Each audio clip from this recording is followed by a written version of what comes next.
monsieur, bonsoir. Un cybercafé, bien malin, celui qui peut déterminer les intentions des uns et des autres. Le phénomène de la cybercriminalité est en train d'atteindre des proportions monstrueuses qui menacent l'économie nationale. Pour comprendre et connaître la stratégie mise en place par les autorités pour juguler ce fléau, nous recevons sur notre plateau M. Stéphane Conan, directeur général de l'informatique et des traces technologiques. Bonsoir monsieur. Bonsoir. Eric Sekongo Sarawono est également sur le plateau. Bonsoir Eric. Bonsoir Christelle, toujours un plaisir pour nous d'être sur le canal de RTI2. Alors aujourd'hui nous parlerons donc de cybercriminalité. Monsieur Conan Stéphane, bonsoir. Dans un premier temps, vous demandez quel est le rôle et mission assignée donc à la direction informatique des traces technologiques et le processus de lutte contre la cybercriminalité en Côte d'Ivoire. La direction de l'informatique et des traces technologiques a plusieurs missions, dont effectivement la lutte contre la cybercriminalité, également la conduite de projets technologiques pour le ministère d'État, ministère de l'Intérieur, et enfin le renforcement des capacités de la police nationale grâce aux nouvelles technologies de l'information. Alors, qu'est-ce qu'il faut entendre donc par cybercriminalité? La cybercriminalité regroupe toutes les infractions qui sont commises dans le cyber par le biais donc des technologies de l'information et de la communication. Alors, pour tout vous dire, monsieur Conan Stéphane, la population reste sceptique. Donc, quant à cette lutte contre l'escroquerie que vous menez, comment allez-vous convaincre ces millions de jeunes qui s'adonnent à la pratique de l'argent facile et qui, avec cela, réussissent à nourrir des familles? Il y a de quoi avoir des inquiétudes. Je voudrais recadrer d'abord le phénomène sur le plan mondial avant qu'un de mes collaborateurs vienne présenter les statistiques nationales. La cybercriminalité, c'est environ 100 milliards de dollars de pertes dans le monde, dont 67 milliards de dollars aux États-Unis. C'est également 80% d'elles agissent dans le cadre de groupes mafieux, donc de crimes organisés. Donc c'est un fléau qui est mondial, ce n'est pas un fléau ivoirien. Il est vrai que la Côte d'Ivoire se reflète négativement dans la sphère francophone de la planète, mais il faut d'abord ramener le phénomène à l'échelle mondiale. En ce qui concerne la Côte d'Ivoire, peut-être que tout à l'heure, on donnera des chiffres un peu plus précis. Alors, vas-y. D'accord. Alors, on sera amené à vous demander quelle est la place véritable de la Côte d'Ivoire au plan des statistiques mondiales. Ce qu'il faut retenir aujourd'hui, c'est qu'il est très difficile, il nous a été très difficile de mettre en place un dispositif permettant d'avoir des statistiques fiables. Il a fallu environ 18 mois pour mettre en place un dispositif permettant d'avoir des statistiques fiables, c'est-à-dire de regrouper les plaintes au sein d'une plateforme unique, ce qui a été fait grâce au concours de l'ATCI, de pouvoir qualifier les plaintes des dénonciations et enfin de pouvoir donc obtenir des statistiques pour la Côte d'Ivoire. Aujourd'hui, au deuxième semestre, nous avions 449 plaintes pour 1800 dénonciations venant de pays divers et pour un total annuel d'environ 900 plaintes. Si l'occasion est donnée, comme je disais tout à l'heure, un de mes collaborateurs rentrera dans le détail de ces statistiques. Alors, est-ce qu'on peut avoir une idée de comment les cybercriminels procèdent?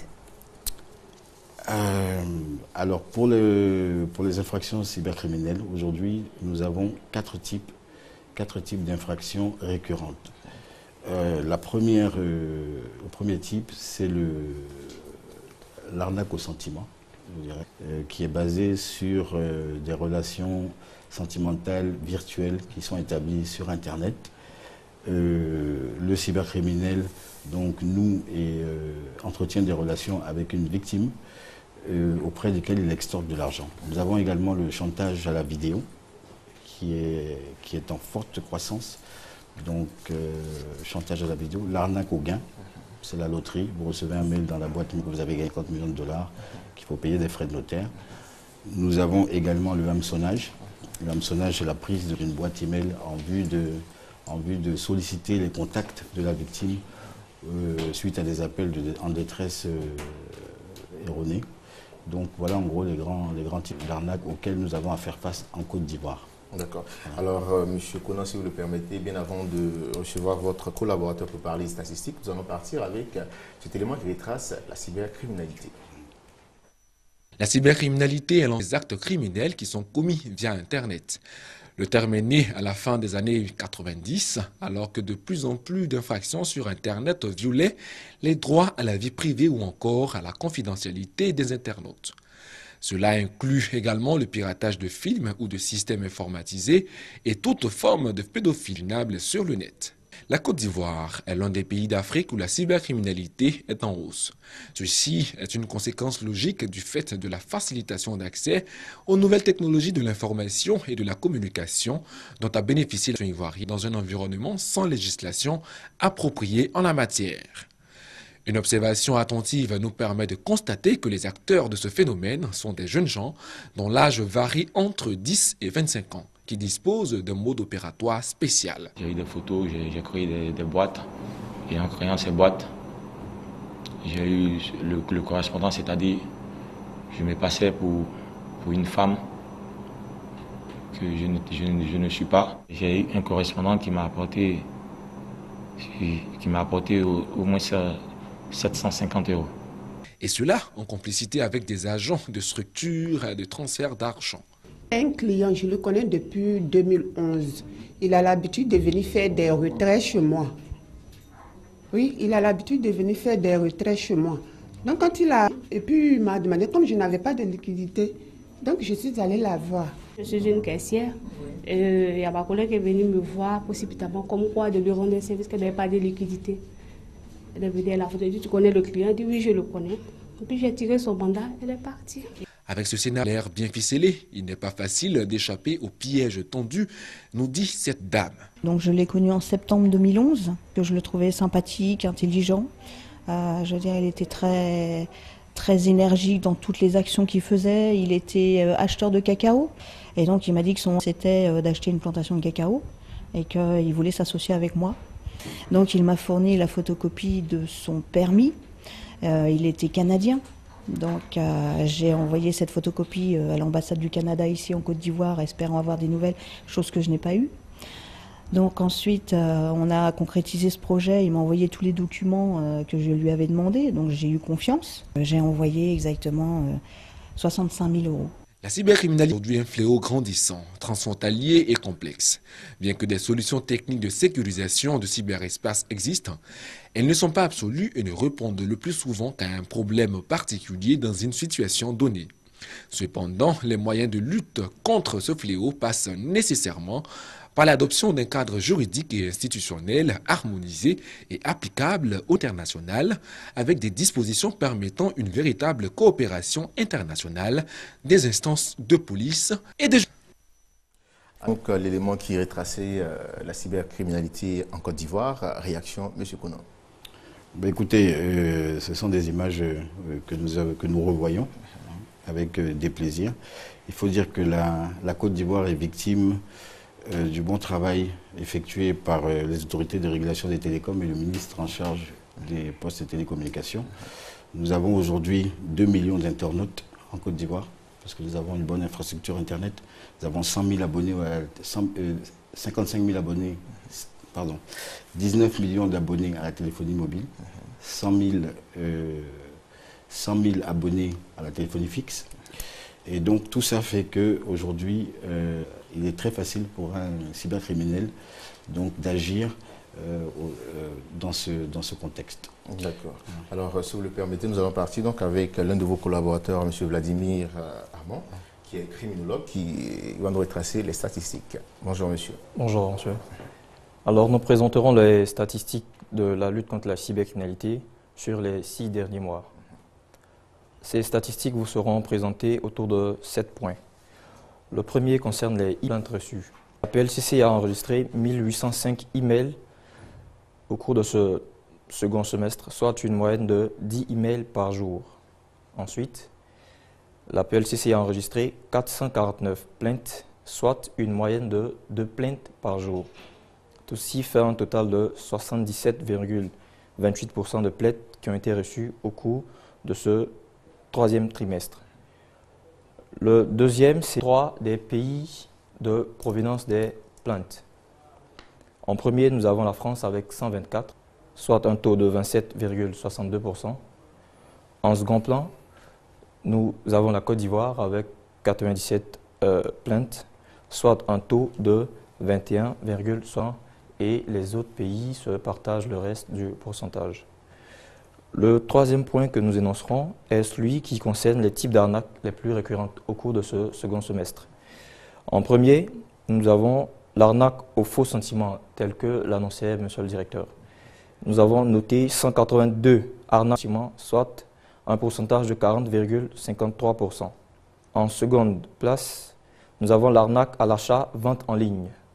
44 arnaques de ce type ont été enregistrées, soit un pourcentage de 9,80%. En troisième position, nous avons le hameçonnage. 40 arnaques de ce type ont été enregistrées, soit un pourcentage de 8,81%. Et puisque l'arnaque à l'hameçonnage débouche très généralement sur la spoliation de compte mail, nous notons également 40 arnaques de type spoliation de compte mail, soit un pourcentage de 8,91%. Nous en arrivons au quatrième point qui est celui du préjudice financier. La cybercriminalité a causé un préjudice financier au second semestre estimé à une valeur totale de 860 571 328 francs. Et le préjudice réparti entre les deux derniers trimestres est le suivant. 400 982 747 francs CFA pour le troisième trimestre et 459 588 581 francs CFA pour le quatrième trimestre. Le second point est relatif aux interpellations et arrestations. Au cours de ce second semestre, la PLCC a interpellé 29 suspects qui ont conduit à l'incarcération de 19, soit un pourcentage de 65,51% de mise en cause incarcérés. Le sixième point est relatif aux réquisitions. 209 réquisitions ont été émises. 119 ont trouvé réponse, soit un pourcentage de 56,93% des demandes satisfaites par les établissements sollicités. En ce qui concerne les opérateurs les plus sollicités, nous citerons en première catégorie les opérateurs de téléphonie mobile et fixe qui ont reçu 131 demandes pour 95 réponses, soit un pourcentage de 69,85%. En second plan, nous avons les FAI, fournisseurs d'accès à Internet, 40 demandes pour 11 réponses, soit un pourcentage de 27,50%. Et les actions de la cybercriminalité ne se limitent pas seulement qu'à la répression. Nous avons également entrepris des colloques de formation. Un outil d'enquête de haut niveau a été déployé. Un colloque de réflexion sur la cybercriminalité a été organisé l'ITT. Un projet de coopération internationale avec l'ILCE, qui est l'Institut de lutte contre la criminalité économique, et un projet de collaboration au plan local a été organisé. À la suite de ce que vient de dire M. Hamon, on a envie de savoir quelle forme de collaboration existe entre justement la plateforme de lutte contre la cybercriminalité, partenaires, donc fournisseurs d'accès Internet, les transferts d'argent. D'accord. Déjà, il faut cette plateforme de lutte contre la cybercriminalité a été donc créée en 2009, a démarré ses activités en 2011. C'est une plateforme mixte qui regroupe la TCI, la police nationale, donc la direction de la police économique et financière et la DITT, également le parquet, parce que le parquet est le substitut du procureur qui s'occupe spécialement des affaires de cybercriminalité. Et cette plateforme, donc aujourd'hui, a mis en place des dispositifs de traitement accéléré de réquisition avec les opérateurs. Vladimir disait tout à l'heure que nous avons reçu 119 réponses sur 209 réquisitions. C'est certes insuffisant, mais en très forte progression par rapport les années précédentes. D'accord. Après enquête, monsieur le directeur général, vous nous direz, après enquête, on s'est rendu compte que ces cybercriminels opéraient de quartiers comme Port-Boué, Koumassi, Marcory, Yopougon. Est-ce qu'il y a un dispositif spécial qui est mis dans ces communes-là afin de mieux appréhender, on va dire, les cybercriminels? D'accord. Les cybercriminels opèrent de toutes les 10 communes d'Abidjan. Plusieurs dispositifs sont en cours de mise en œuvre, notamment l'identification des cybercafés et des usagers des cybercafés. C'est une mesure qui va être mise en œuvre dans quelques semaines. Il y a 800 cybercafés en Côte d'Ivoire recensés. D'autres dispositions telles que l'identification par photographie des personnes qui envoient ou qui reçoivent des transferts d'argent express. Donc c'est une autre disposition qui est sur la table de réflexion. Donc ces dispositions sont en cours. Le ministère des MPTIC a également pris plusieurs textes. Certains ont été adoptés, certains sont sur la table du Conseil des ministres. La loi sur la cybercriminalité et la protection des données personnelles, l'arrêté d'identification des usagers téléphonie mobile. Et nous avons instruction ferme aujourd'hui du ministre d'État, ministre de l'Intérieur, de mettre fin à ce fléau. Donc ne vous inquiétez pas, toutes les dispositions sont en train d'être mises en œuvre. D'accord. Alors, M. Kono, avant de parler différentes dispositions mises en œuvre pour freiner ce fléau-là, on veut bien comprendre ce que c'est que la cybercriminalité. On serait donc amené à savoir quels sont les actes susceptibles d'être qualifiés de cybercriminalité. Alors, tout acte... Hormis le broutage, en tout cas. Le broutage, c'est un acte de cybercriminalité. Tout acte qui est perpétué à l'aide d'un outil technologique ou à travers un outil, un système d'information est qualifié d'acte cybercriminel. Donc ça va de l'intrusion dans un système d'information à l'envoi de SMS non sollicités à des usagers pour solliciter par exemple des recharges ou pour faire de la publicité malveillante. Donc tout ce qui se passe aujourd'hui sur les réseaux de télécommunications, les réseaux informatiques où le système d'information peut être qualifié d'acte cybercriminel. Alors parlons des moyens que vous mettez en œuvre pour traquer les cybercriminels. Alors les moyens, je viens de les citer. D'abord, le gouvernement a mis en place la PLCC. C'est une première en Afrique, une plateforme unique dédiée à la lutte contre la cybercriminalité et qui regroupe des forces mixtes. Aujourd'hui, nous avons la police, le parquet, la TCI. Demain, peut-être que la gendarmerie ou la douane nous rejoindra, mais c'est une initiative unique en Afrique, disais.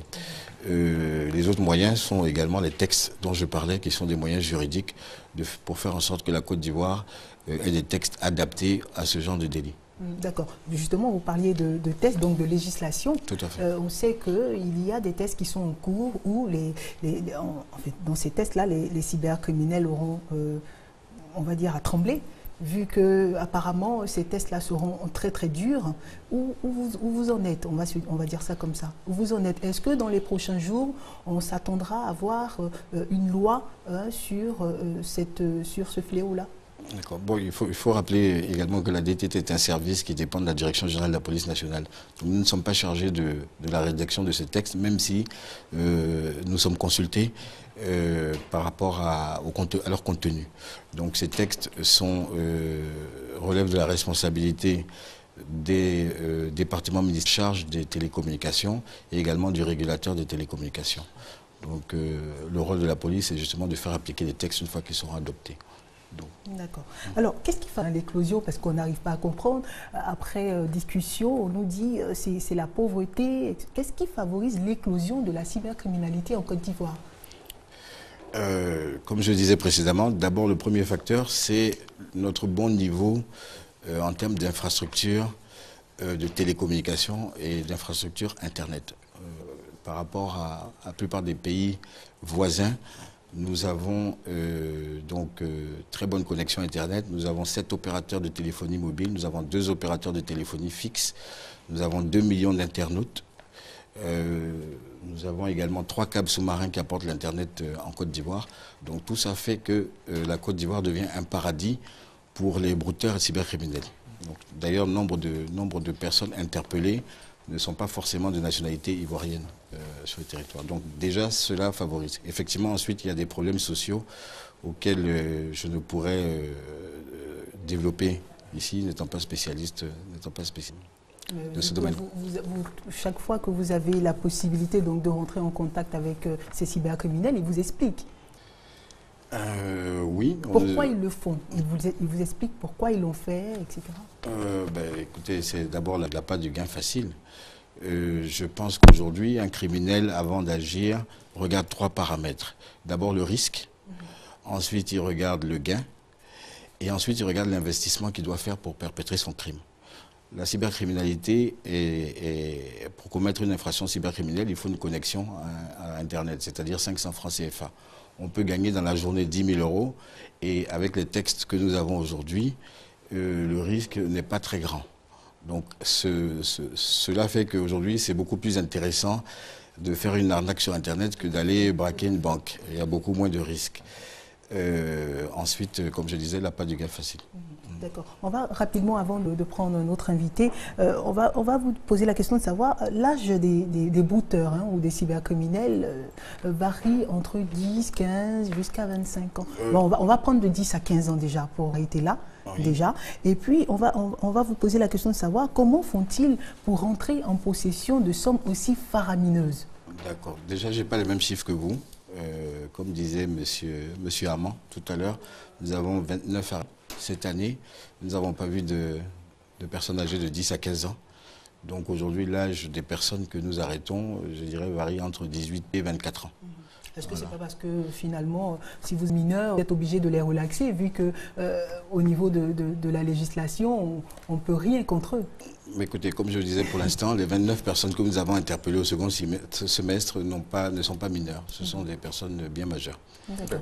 Alors, à l'instant, nous avions eu monsieur Vladimir, votre collaborateur, pour parler donc des statistiques. Nous allons maintenant faire intervenir le lieutenant d'Esaïe Khan, Cyril, pour nous parler des grandes affaires de cette année 2012. Responsable de la PLCC. Voilà, responsable de la PLCC. Effectivement, je suis le lieutenant d'Esaïe Khan, Cyril. Je suis responsable de la plateforme de lutte contre la cybercriminalité. Je suis là sur votre plateau pour dire que cette plateforme existe. Nous avons à notre sein un procureur de la République, des officiers de la police qui nous ont été fournis par la direction de la police économique et financière, nos ingénieurs de l'ATCI, nous avons des criminologues, nous avons des juristes. Donc la plateforme existe et elle travaille. D'accord. Quelles ont été les grandes affaires dans le courant de l'année 2012? Je ne pourrais pas citer toutes les affaires, mais quand vous insistez sur les plus grandes, je vais citer une affaire qui a gonflé nos statistiques. Il s'agit d'un cyberdélinquant qui s'est introduit dans le système informatique d'une banque et qui a fait un dépôt virtuel d'une somme de 3 milliards. Et après, c'est dans cette banque-là, physiquement, où il a pu retirer la somme de 2 milliards. Il est parti avec la somme. Et dans nos investigations, avec la collaboration de notre laboratoire, où il existe des ingénieurs qui ont fait des recherches, nous avons compris qu'il avait des complices. Ces complices ont été arrêtés et mis à la disposition de la justice. Il y a une autre affaire encore qui n'est pas aussi grande, mais elle a donné une bonne image à la Côte d'Ivoire. Une enquête qui a débuté en Suisse, où un ressortissant suisse était avec un enfant de la Côte d'Ivoire qui le faisait chanter, ce qu'on appelle couramment le chantage à la vidéo. Et l'enquête a commencé en Suisse, les policiers suisses sont venus en Côte d'Ivoire et avec notre collaboration, nous avons réussi à mettre la main sur le jeune cybercriminel. D'accord, d'accord. Tout à l'heure, dans votre spot, vous avez vu une femme blanche qui pleurait. Nous avons géré cette affaire-là aussi. Il s'agissait d'un jeune qui a fait croire à la blanche qu'il était un ressortissant français, riche planteur. La femme a démissionné de son travail. Elle a vendu sa maison. Elle a même abandonné la tutelle de ses enfants. Et elle est venue en Côte d'Ivoire pour vivre avec son amoureux. Arrivé à l'aéroport, elle se rend compte qu'il n'y a point d'amoureux. Et c'est en fait un jeune de Yopougon. Nous avons fait nos enquêtes, nous sommes tombés jusqu'à lui. Et malheureusement, la population de son quartier ne nous a pas permis de partir avec lui. Par contre, nous avons pu prendre les caissières qui travaillaient en collaboration avec lui. Parce que nous avons remarqué dans nos enquêtes que la plupart des fonds viennent sur des noms d'Européens. Mais comment se fait-il que ces fonds sont retirés? Nous avons vu qu'il y a une collaboration, une complicité de certaines caissières, de certaines maisons de transfert de fonds. Et nous avons mis la main sur ces dernières, nous l'avons transféré devant le parquet. D'accord. Alors, lieutenant, avant de vous laisser partir, vous allez un peu nous expliquer comment vous arrivez, si vous voulez, à pister tous ces cybercriminels-là, sans rentrer dans les détails, qu'ils évitent également. D'accord, effectivement, vous pouvez rajouter cette dernière phrase. Bon, et nous sommes un peu structurés de la sorte.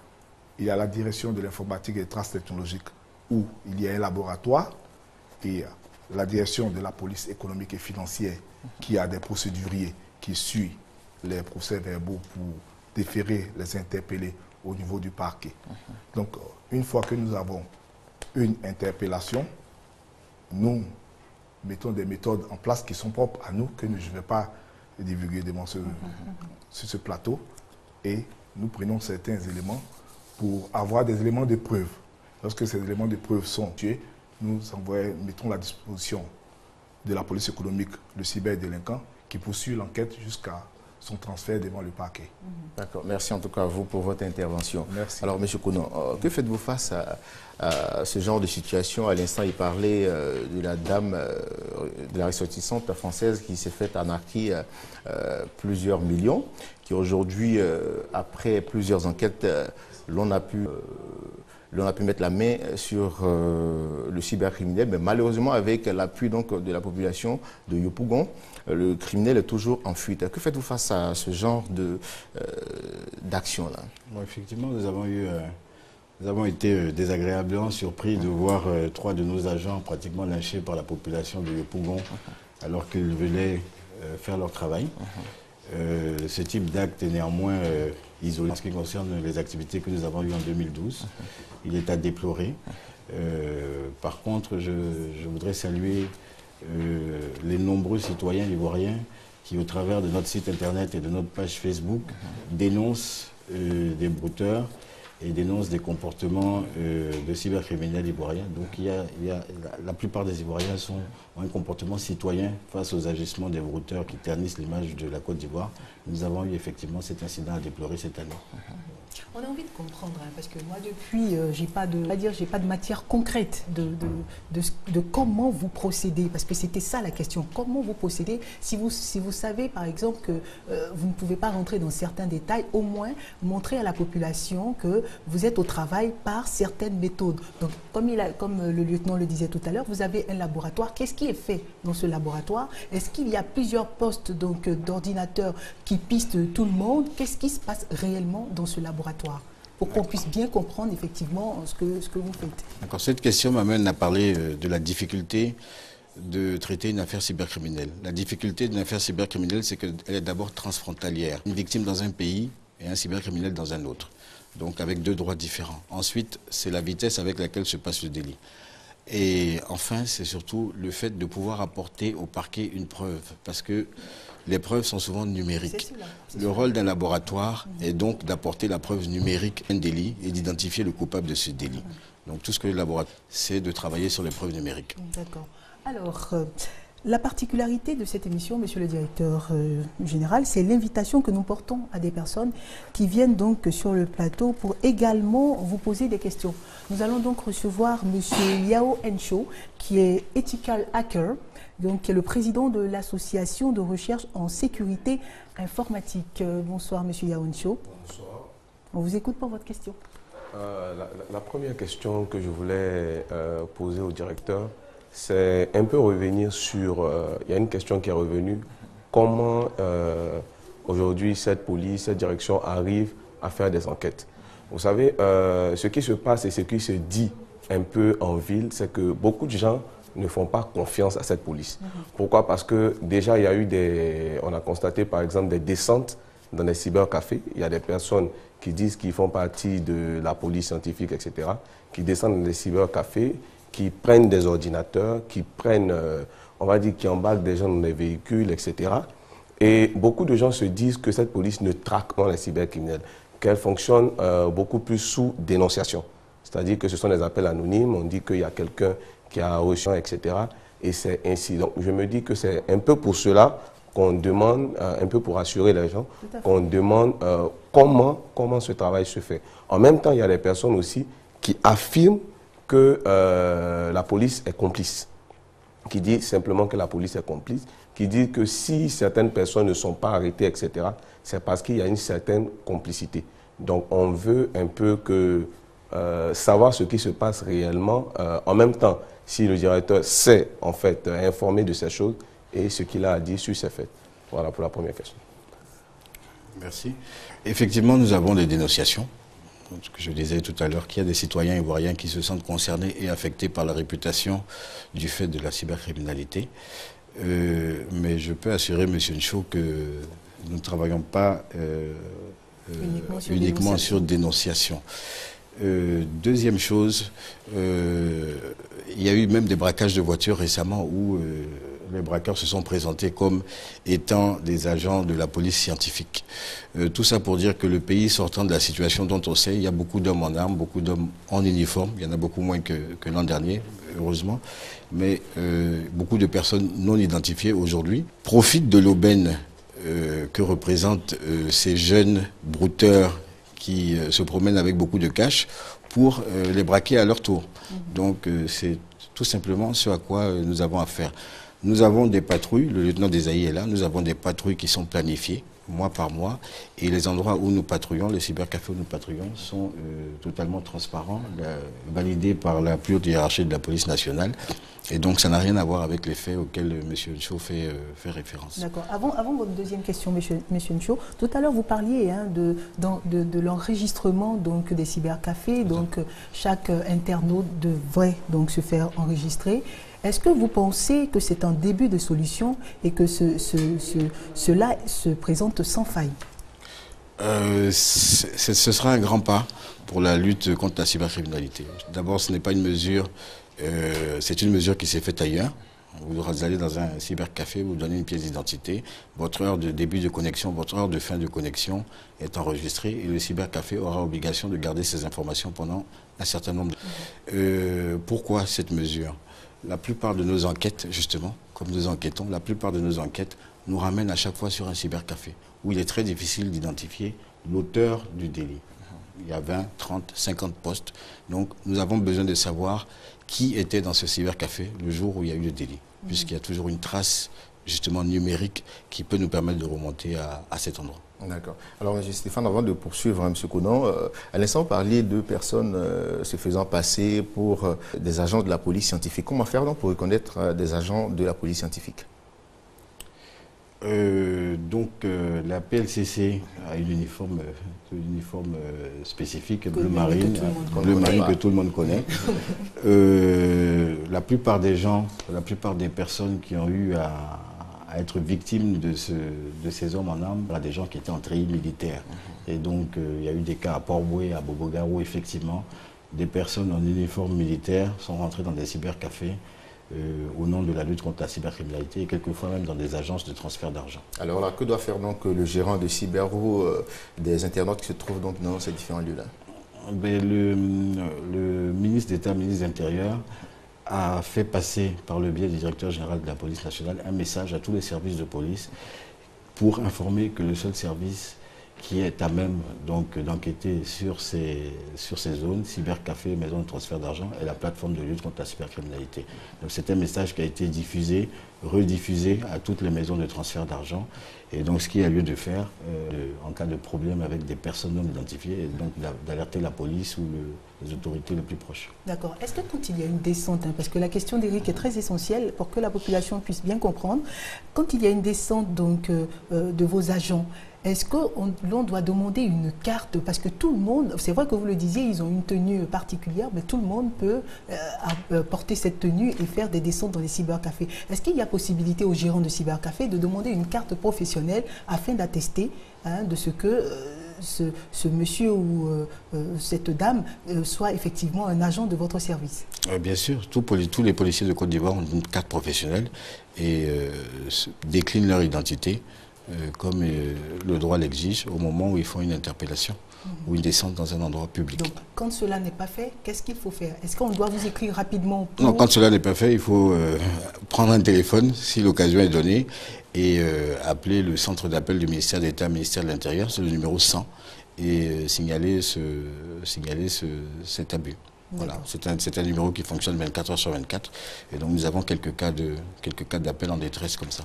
Parce qu'en fait la population a voulu savoir cela vu que nous avons, comme je vous l'ai dit en off, nous avons approché des gérants de cybercafé qui ont dénoncé cela, le fait qu'ils soient tout le temps harcelés, on va dire ça comme ça, par des pseudo policiers qui viennent plus les racketter également que faire véritablement leur travail. Donc ils nous ont demandé de vous demander qu'est-ce qu'il faut faire dans ce cas. D'accord. Ce qu'il faut faire dans ce cas, comme je disais, c'est de composer le numéro le centre d'appel du ministère d'État, ministère de l'Intérieur, le 100. Le 100. Voilà. Et ils auront quelqu'un au bout du fil 24 heures sur 24. À l'inverse, moi, je demanderais à ces gérants de cybercafé d'être aussi beaucoup plus vigilants sur leur clientèle et faire en sorte de nous faire remonter à ce numéro 100 leurs clients qui ont des comportements qu'ils connaissent très souvent. D'accord. Monsieur Nchou, on vous écoute pour la seconde question. Oui, la seconde, vous savez, en Côte d'Ivoire, on parle de cybercriminels, il y a ceux qui font du broutage, de la cyberescroquerie, ceux qui font du piratage informatique, donc ceux qui font des intrusions dans les systèmes, etc. Mais durant l'année 2012, il y a eu toute une sensibilisation qui a donné à beaucoup de jeunes de vouloir offrir leurs compétences, offrir leurs services à des entreprises, etc.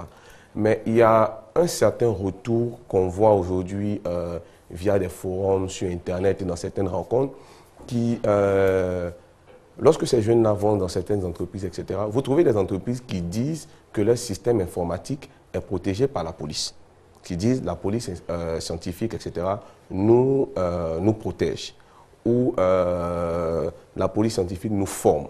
Ce que je veux dire, en fait, c'est que beaucoup de jeunes qui veulent offrir leurs compétences au service semblent avoir, et j'ai eu un post, un message, un mail, même aujourd'hui, qui disait d'en parler, semblent avoir, on ne sait pas pourquoi, pour concurrent la police.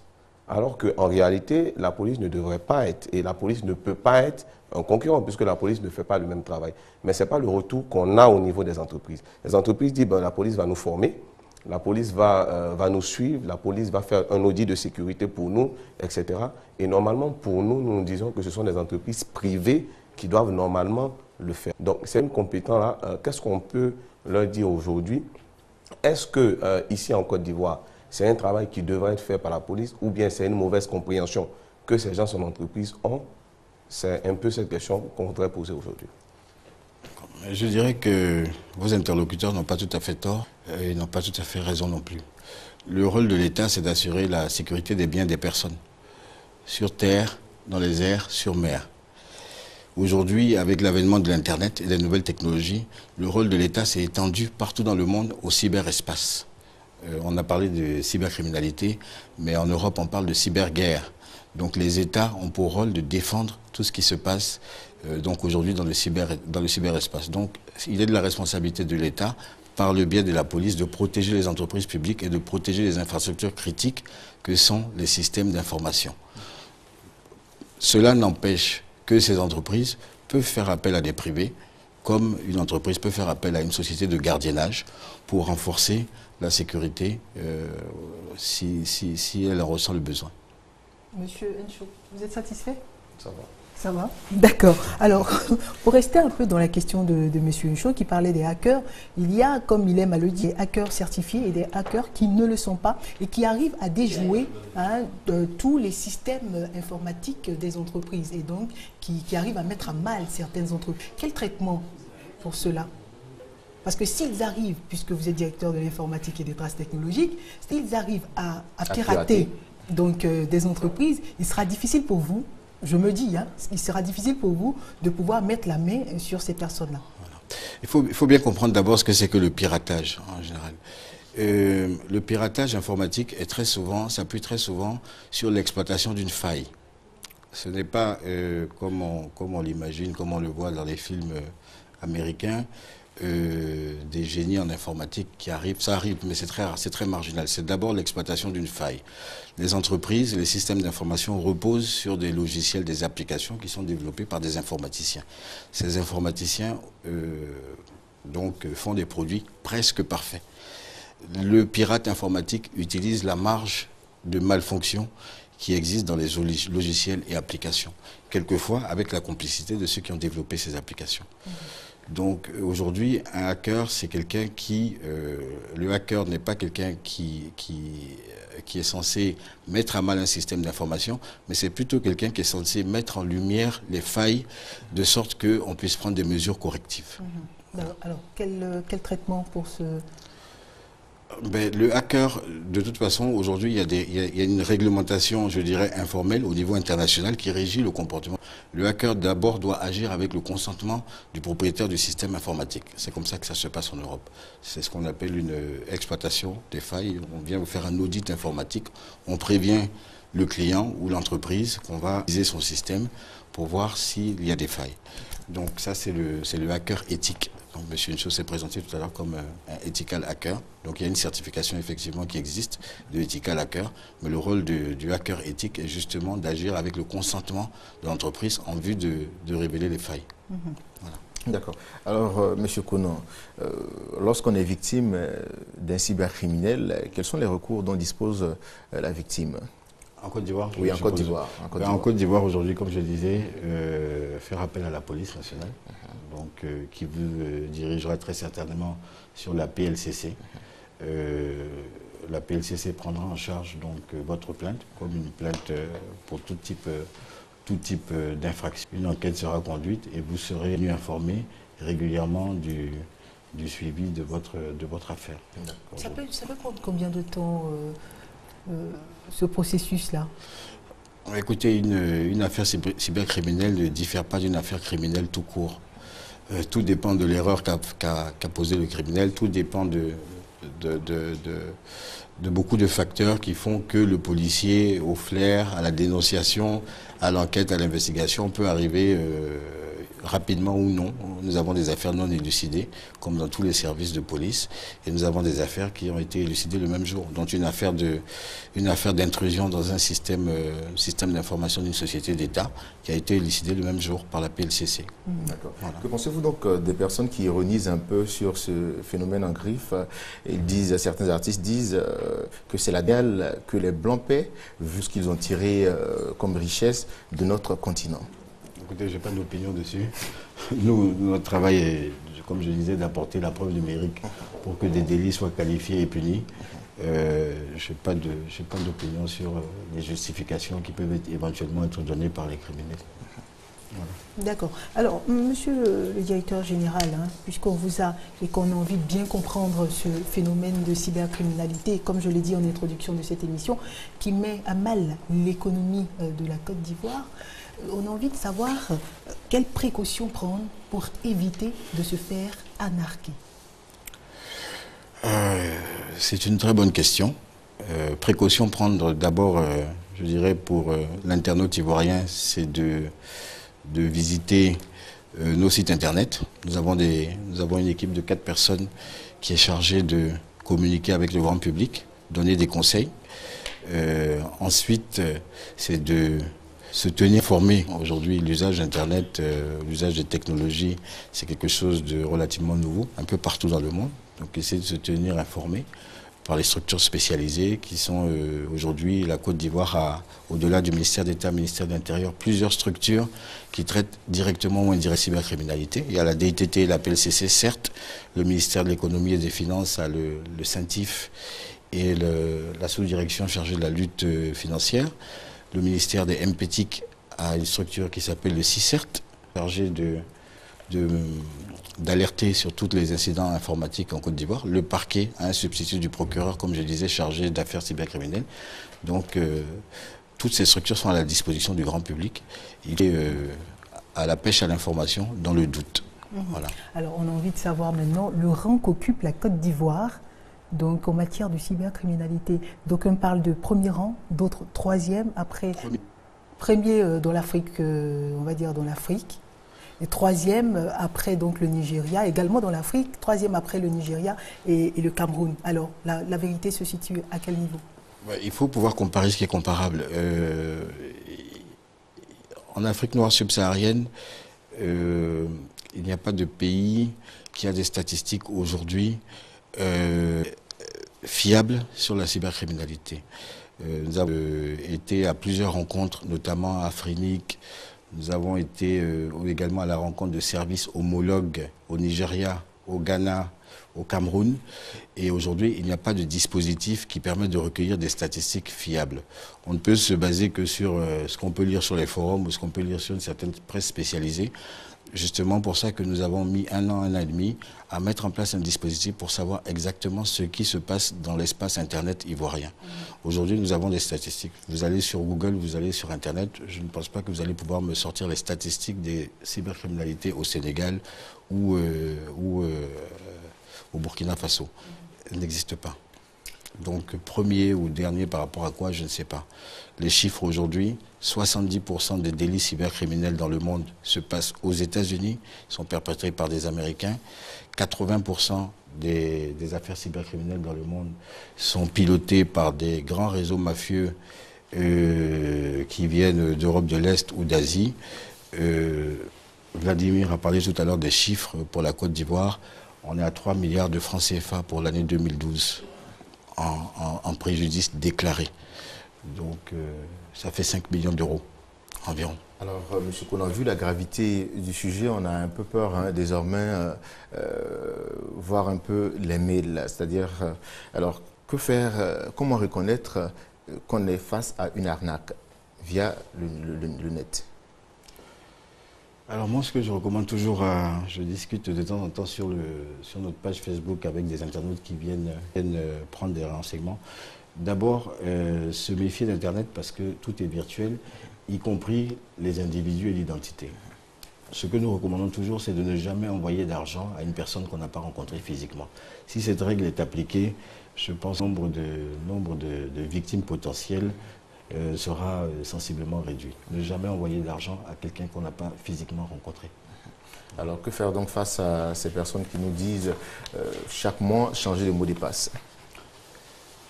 Écoutez, c'est une règle de sécurité de base. Il faut changer son mot de passe régulièrement. Il faut changer son mot de passe régulièrement, ne serait-ce que parce qu'on peut l'avoir oublié sur un poste informatique quelque part dans un cybercafé justement ou chez un ami. Donc c'est une règle recommandée par les spécialistes en matière de sécurité informatique. Alors, quel genre d'année sera 2013 pour la direction de l'informatique et des traces technologiques? 2013, si plaît à Dieu, sera une très bonne année. Les dispositions que j'ai annoncées en début d'émission vont permettre de réduire très sensiblement le fléau dans les formes dans lesquelles on le connaît. Il y aura peut-être d'autres formes parce que les cybercriminels ne manquent pas d'imagination. Mais les dispositions que nous sommes en train de prendre vont porter un véritable coup d'arrêt à ce phénomène en Côte d'Ivoire. Je vous donne rendez-vous dans 6 mois et je pense qu'on reparlera de la cybercriminalité, en tout cas peut-être sous d'autres formes, mais les formes actuelles, nous allons y mettre un frein. Revenons un peu sur la stratégie que vous mettez en place pour juguler un peu ce fléau. Vous avez parlé d'enregistrement dans les cybercafés.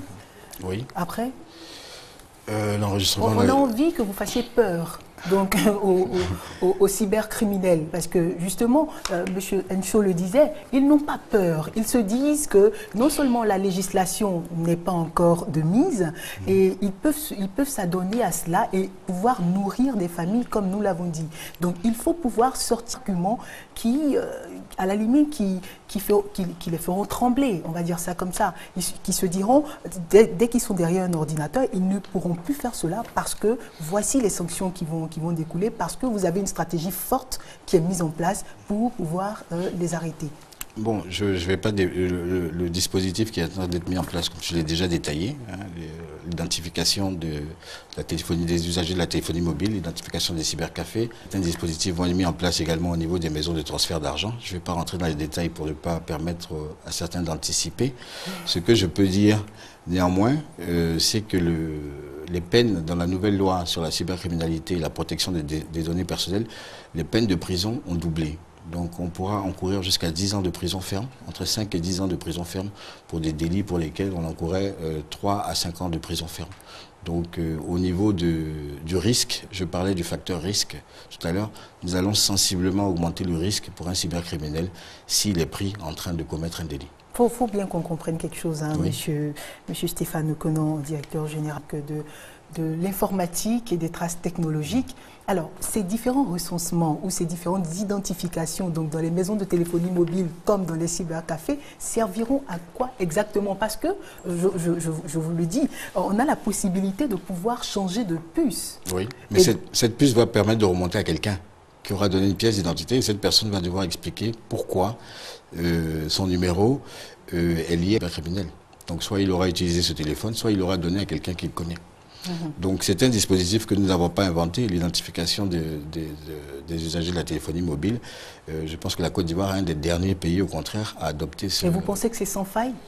Vous pensez qu'avec cela, vous arriverez quand même à faire, comme vous l'avez dit, un grand pas? Nous allons arriver à faire un grand pas. Ce n'est pas sans faille, rien n'est sans faille, mais ça va nous permettre, avec d'autres dispositifs, au niveau des maisons de transfert d'argent, au niveau des cybercafés d'identification, de porter un coup d'arrêt à ce phénomène. Alors, pour tout vous dire, hein, quand nous étions sur Internet, que nous avons mis les titres de l'émission et que nous disions donc aux internautes que nous vous recevions, nous avons eu un booteur qui nous disait ces histoires d'identification, paraphrasé, ces histoires d'identification ne nous font pas peur, tout simplement parce que nous arrivons à contrecarrer ce qu'ils sont en train de faire. Ben écoutez, je leur souhaite bonne chance. Je leur souhaite bonne chance. Comme je dis, il y a un certain nombre de dispositions qui sont en train d'être mises en place et on se redonne rendez-vous dans 6 mois.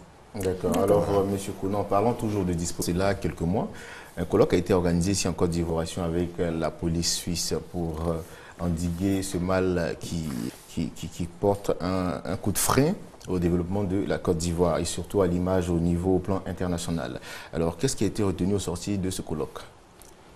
Écoutez, le colloque était organisé par l'Institut suisse en charge de la criminalité économique.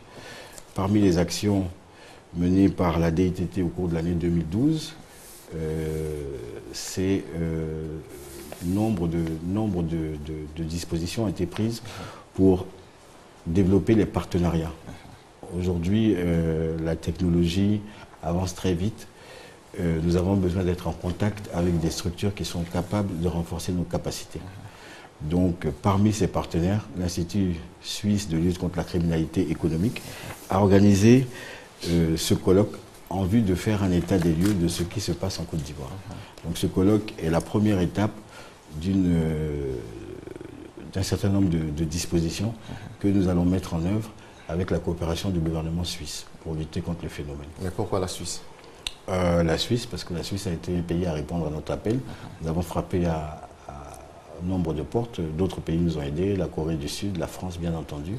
Et la Suisse fait partie d'un des pays amis de la Côte d'Ivoire, raison pour laquelle ils ont répondu favorablement à notre appel. Mais est-ce qu'aujourd'hui ces résolutions qui sont sorties donc de ce colloque portent ses fruits?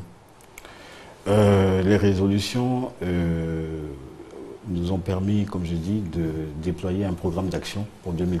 Entre autres, la prise en charge de 9 agents de la DITT pour les former en investigation numérique, conduite d'un projet donc, pour identifier les conséquences sociales justement du phénomène de broutage sur la jeunesse ivoirienne.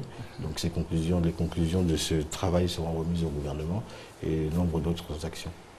Parlons de collaboration, hein, et Eric a lancé, a posé donc la question. Parlons de collaboration entre vos services et des services internationaux.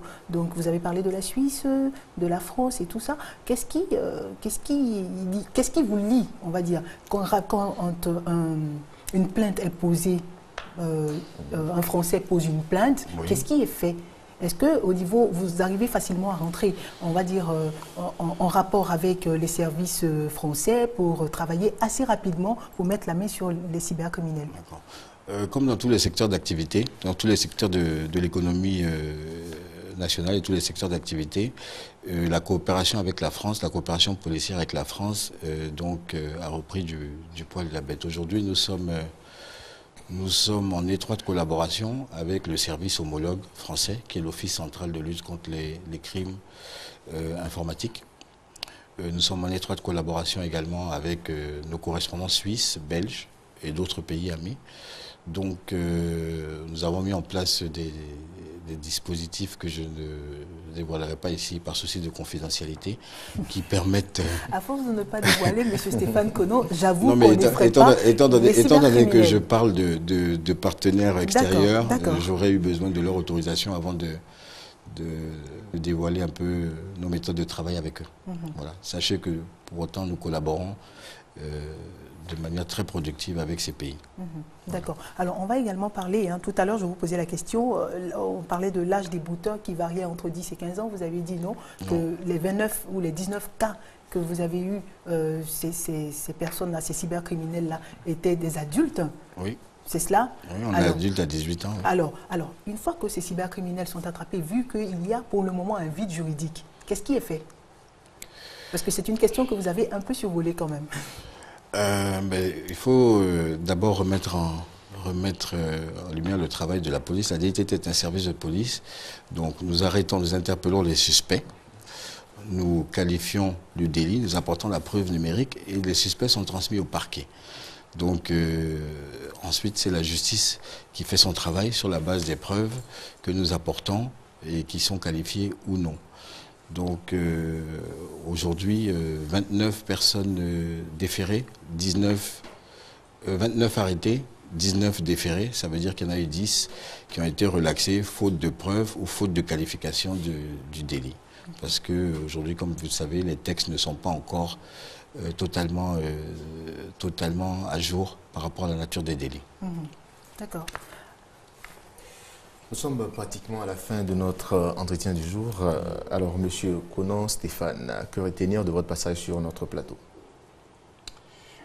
Que retenir? Je dirais que il faut retenir aujourd'hui que le gouvernement ivoirien a décidé de prendre très au sérieux